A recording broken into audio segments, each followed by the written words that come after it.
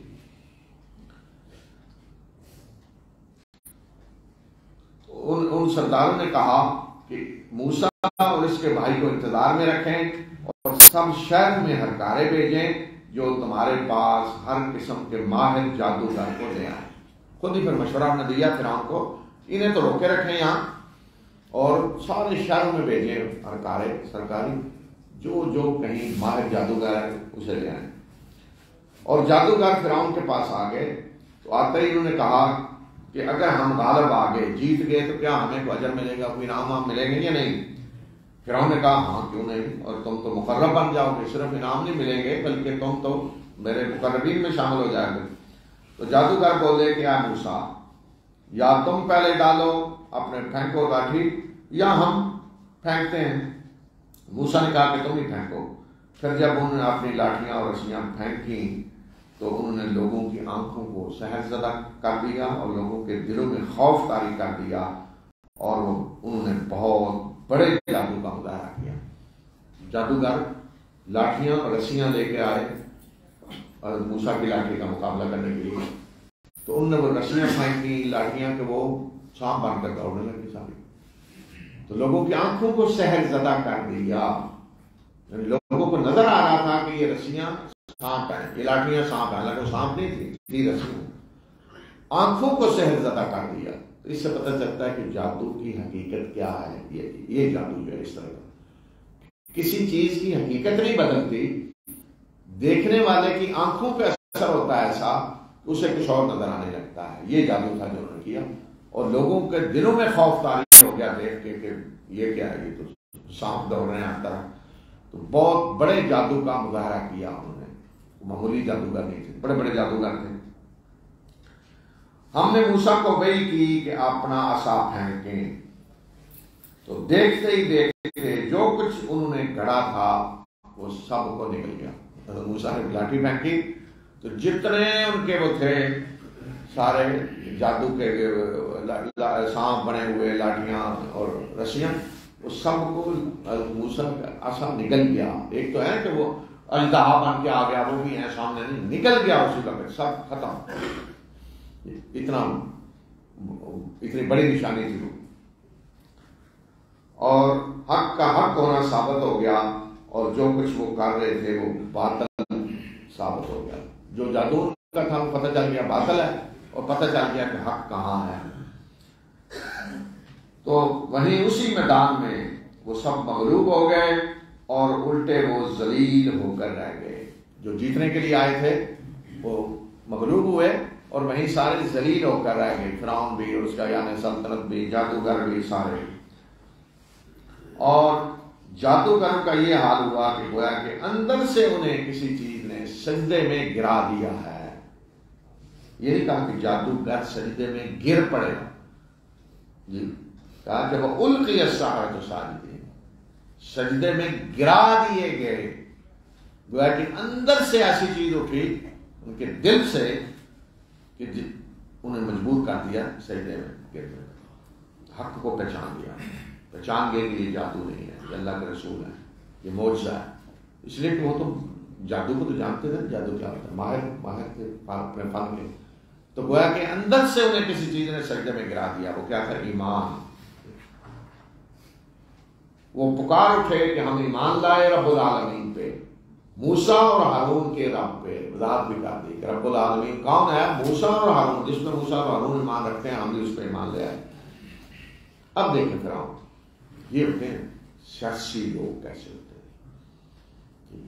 اصل چیز یہ ہوتی ہے، دیکھیں کہ سیاست دان کہیں جب پھنس جاتا ہے،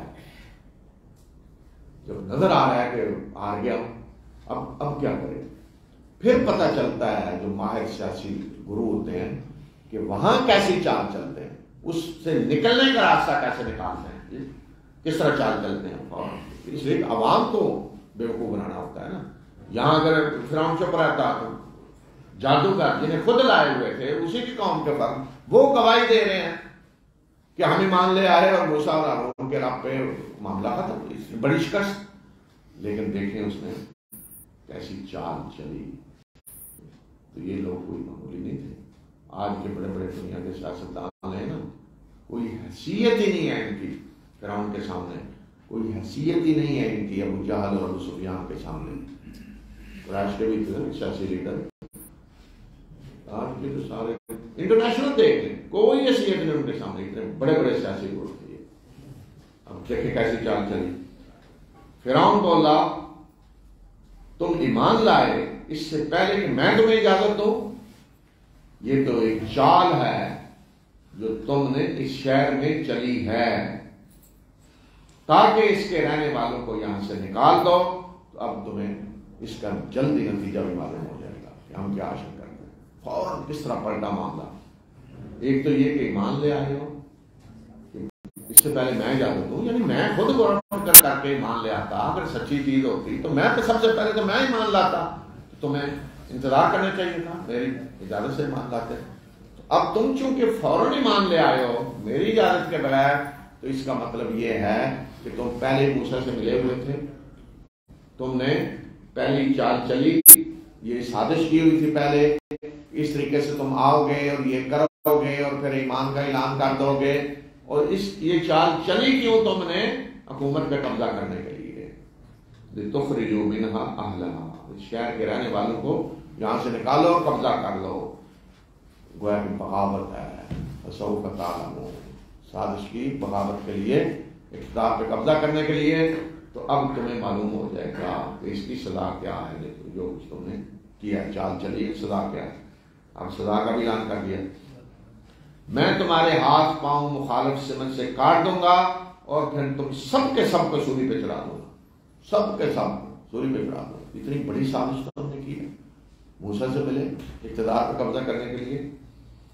جادوگر بولے کہ بے شک ہم اپنے رب ہی کی طرف پلٹنے والے ہیں، جانا تو اپنے رب کی طرف ہے، موت ویسے بھی آنی ہے، تو کرو کر لو جو کچھ کرنا ہے، جا رہے ہم۔ یہ ہے ایمان۔ ایک لمحہ پہلے کیا حال ہے جی، وہ جیسے ہوتے ہیں بانڈ یا جادوگر، یہ تو یہی ہوتا ہے نا، آتے ہیں جی پاگ لگے رہے ہیں، مولا دیاں وہ کیا پتہ نہیں کیا ہے، بولتے ہیں نا وہ کیا ملے گا جی، وہ جی ہمارے وہ آ کے جو کرتے ہیں جادوگر کو آتے ہیں کہا جی کو کیا ملے گا، کوئی نام ملے گا، یعنی سرکار کے ہاں سے، سرکار کا وہ جو ہے نا وہ بڑا فیض پھیلا ہر طرف چاپلوسیاں۔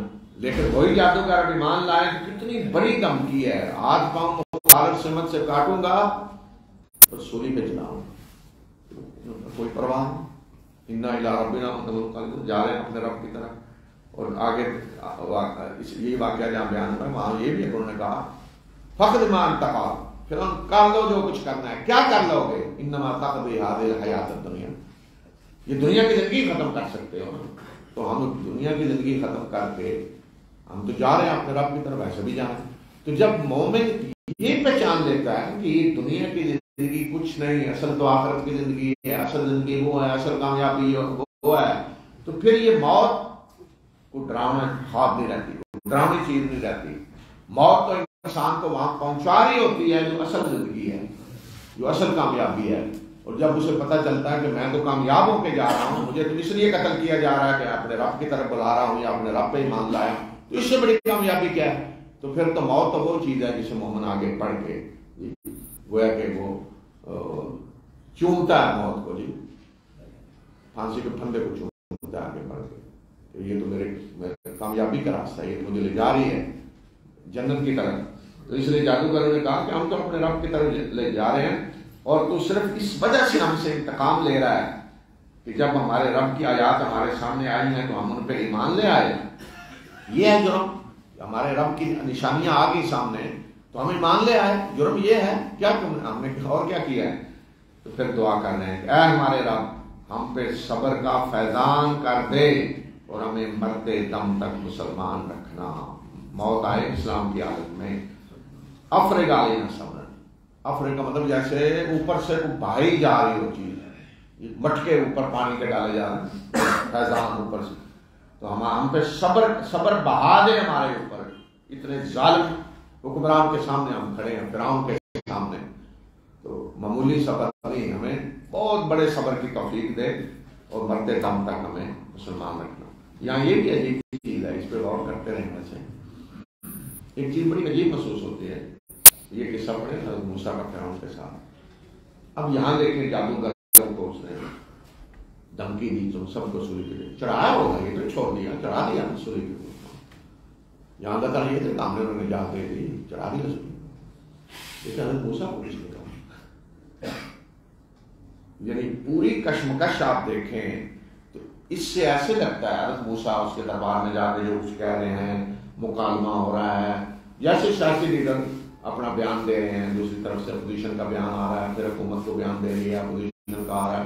ہاں جیل میں نہیں بند کیا موسیٰ، ہاتھ اٹھانا تو دھمکی ہو گئی، کچھ نہیں۔ جیسے اس سے لگتا ہے ایسے کہ جیسے فرعون ایک بڑا جمہوریت پسند حکمران تھا، اظہار رائے کی آزادی تھی، اپوزیشن جو چاہے کہے، بالکل کوئی ہاتھ نہیں ڈالا۔ تو اس کی وجہ یہ نہیں ہے کہ فرعون بڑا جمہوریت پسند تھا، اللہ کے رسول پہ ہاتھ نہیں اٹھا سکتا، اگر اللہ کے رسول کی ہیبت ہوتی ہے تو حضرت موسیٰ اللہ کے رسول ہیں، تو فرعون کی جرأت نہیں تھی ہاتھ ڈالے، دھمکیاں دیتا رہا، سوچتا رہا، لیکن یہ کر نہیں سکا۔ یہاں دھمکی دی اور ان کو سولی پہ چڑھا دیا۔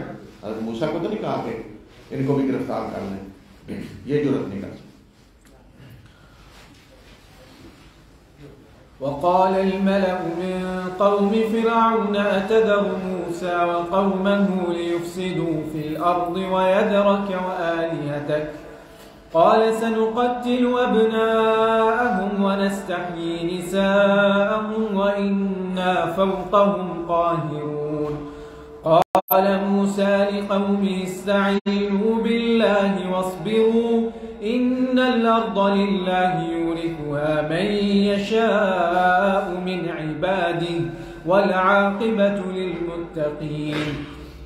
قالوا أوذينا من قبل أن تأتينا ومن بعد ما جئتنا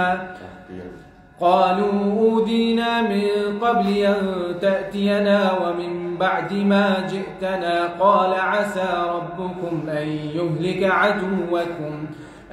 يهلك عدوكم ويستخلفكم في الأرض فينظر كيف تعملون. ولقد أخذنا آل فرعون بالسنين ونقص من الثمرات لعلهم يذكرون. فإذا جاءتهم الحسنة قالوا لنا هذه وإن تصبهم سيئة يطيروا بموسى ومن معه ألا إنما طائرهم عند الله ولكن أكثرهم لا يعلمون. وقالوا مهما تأتنا به من آية لتسحرنا بها فما نحن لك بمؤمنين. فأرسلنا عليهم الطوفان والجراد والقمل والضفادع والدم آيات مفصلات فاستكبروا وكانوا قوما مجرمين. ولما وقع عليهم الرجز قالوا يا موسى ادع لنا ربك بما عهد عندك لئن كشفت عنا الرجز لنؤمنن لك ولنرسلن معك بني إسرائيل. فلما كشفنا عنهم الرجز إلى أجل هم بالغوه إذا هم ينكثون. فانتقمنا منهم فأغرقناهم في اليم بأنهم كذبوا بآياتنا وكانوا عنها غافلين. وأورثنا القوم الذين كانوا يستضعفون مشارق الأرض ومغاربها التي باركنا فيها وتمت كلمة ربك الحسنى على بني إسرائيل بما صبروا ودمرنا ما كان يصنع فرعون وقومه وما كانوا يعرشون.